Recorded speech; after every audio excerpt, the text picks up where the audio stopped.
Okay, so meron tayo dito mga master complaint customer. Itong unit na to, malapit siya mag-isang taon. So ito ngayon, may pumunta daw dito. Hindi ko alam kung contractor or yung sila nag-install nito. So ang declare nila mga master, compressor daw sira. Ngayon dito tayo, check natin yung yan. Kung maririnig yung iba under ng compressor, yan. Yan yung nag-high ampere siya.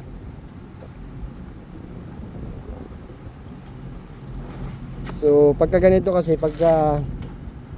lalo na may nagpunta na rito, so double check natin lahat lagi mga kamas, kasi bago tong unit, imposible naman sira yung compressor. Yan, pansin nyo, nag-high ampere siya, tapos nanginginig lang yung compressor.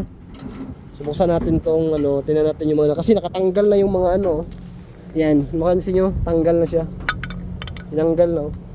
Yan, mga screw nut, itakip na compressor.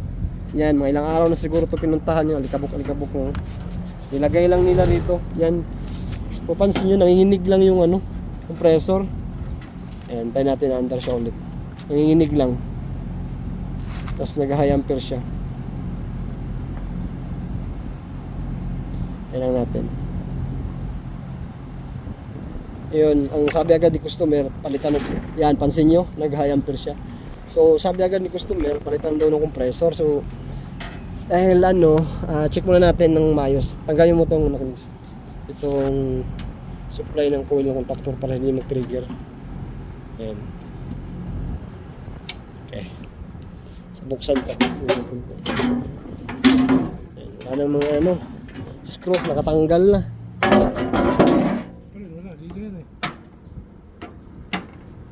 Yan. Hindi, tama yan, tama. Kaya kung mapansin nyo, tinanggal nila yung yan, tinanggal na. Tapos connection check natin yung running starting, kung binago nila or hindi. Ayun, wala na rin tong malamang tinanggal nila to. Wala nang clip niya.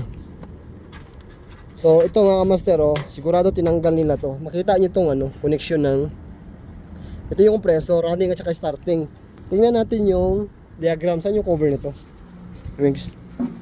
Saan yung cover? Ayan yan, bigyan mo sa akin. Hawakan mo. Kung mapansin yung mga master, ito yung diagram na, ito yung compressor, ito yung running, ito yung starting. Yan, kung mapansin nyo. So itong blue na kulay wire, itong sa compressor, mapansin nyo blue, di ba? Tapos yung white or black na wire, black naman yun to starting. So kung mapansin nyo mga master, itong compressor, yan, kung mapansin nyo, pinagbaliktad nila yung connection ng compressor. Ito dapat dun sa running, tapos itong isa dapat sa starting to, diba?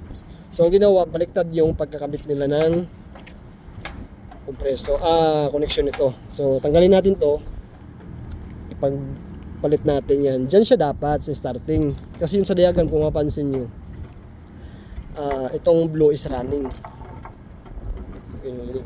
Yan. So ngayon check din natin dito. Yan, kung mapansin nyo mga master, yan starting, di ba? Yan, starting. So ito yung black na wire, tapos yung running nasa likod, ito yung blue, kasi common to common to siya. Ito yung pula, so ito yun siya, ito yun. Okay, so paandarin natin ngayon kung under yung compressor, kasi kanina napansin nyo nag-high ampere lang siya, di ba? So paandarin muna natin. Sige, mix. Dito na tayo wait lang ha. Okay, sige, pindutin mo kayo mix, paandarin natin kung under. Yan, kung under yung compressor mga kamaster, yan, pansin nyo hindi siya nag-high ampere 7. So kabit natin tong supply ng ng coil ng contactor para mag-trigger siya. Tapos tingnan natin yung freon, yung refrigerant, yung running pressure niya. So yung kanyang ikabit na natin tong ikabit na natin to. Walang putol-putol to. Kaya yun, hindi talaga natin mga kamaster, lalo na pagka hindi tayo unang umaya-maya na kasi nag-andap yung galing compressor mga 3 minutes. Kasi katulad niyan, may dating rito, yun nga ang sabi, compressor daw sira.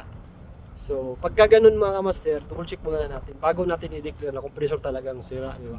So, katulad ito ngayon, nabutan natin, nung pagtunog pala ng compressor, sumpiyado na ako. Kasi, imposible naman na bago din naman yung unit. Tapos, yun, binuksan natin. So, ang ginawa nila, siguro tinanggal nila tong kapasitor, nabaliktad nila pagbalik yung wiring connection. So, di ko rin alam kung anong complaint ni customer dati, kung bakit pumunta sa Linito at chinik nila yung bakit tinanggal din nila yung kapasitor. So, yun, marami tayong may nung nakaraan din, kamaster natin, ano na rin siya, hindi din siya una nag-check. Ngayon, ang nangyari, nagkabaliktad-baliktad yung mga connection. So, di ba, hassle. Kaya, mas maganda talaga, double check natin mga kamaster pagka hindi tayo ang unang nagtingin sa unit. Katulad dito. So, ito ngayon, paanda rin na natin. Tapos, check na rin natin yung running pressure kung okay yung refrigerant niya. Okay, Max, kabit na natin, pwede na yun. Hawakan mo muna tong wire. Hawakan muna kung may kurente. Ha? Hawakan. Ito. Ano muna to? Ano naman to? Wag mo ba kung hawakan ha? Hawakan mo to. Kasi i-straight natin to. May supply to ha. Kung humawak sa akin. Yan, sige, kabit natin.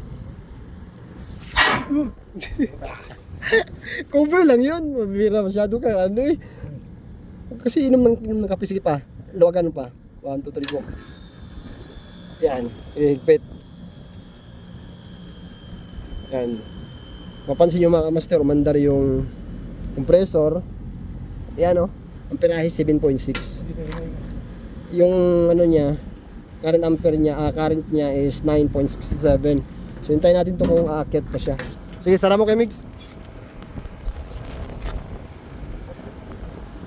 Ikabit mo natin itong mga takip ng compressor, tinanggal nila, dinagyan nila. Yan, kabit mo na ito. Ingat lang ha, kasi may supply yan. Yan, tornilyo niya. Kabit mo. Okay, suction. Malamig lang yung suction. Pirahe niya, 7.3.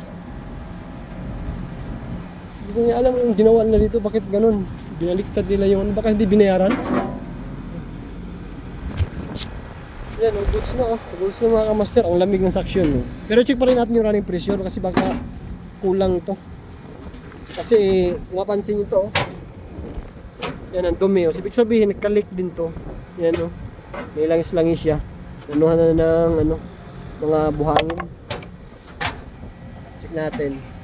Sara muna natin, tapos check na natin yung refrigerant niya. Okay, so tuloy-tuloy na andar yung compressor at saka outdoor fan niya. Check natin yung pressure niya. Ay, itong yan, kung mapansin nyo, nasa naman siya. Nasa 130. So goods lang yan, ayos lang yan. Sige, ayos lang yan. 7.6 ampere. Okay, so goods lang yan. Okay naman yung ampere niya. Yung PSI niya. So yun lang mga kamaster, yun lang naging problema niya. Bali na baliktad lang nila pagbalik yung connection ng running at saka starting. Diba? Kung hindi natin dinouble check, papalitan natin agad yung compressor, so magiging problema. Nagpalitan tayo, hindi pa rin natin mapaandar kasi baliktad pala yung compressor. Maraming mga naging nangyari nito. Kaya double check tayo lagi mga kamaster. Okay, so yun lang, tayo for watching. Masyado na mainit. Yan, nasa rooftop tayo. Okay, bye-bye.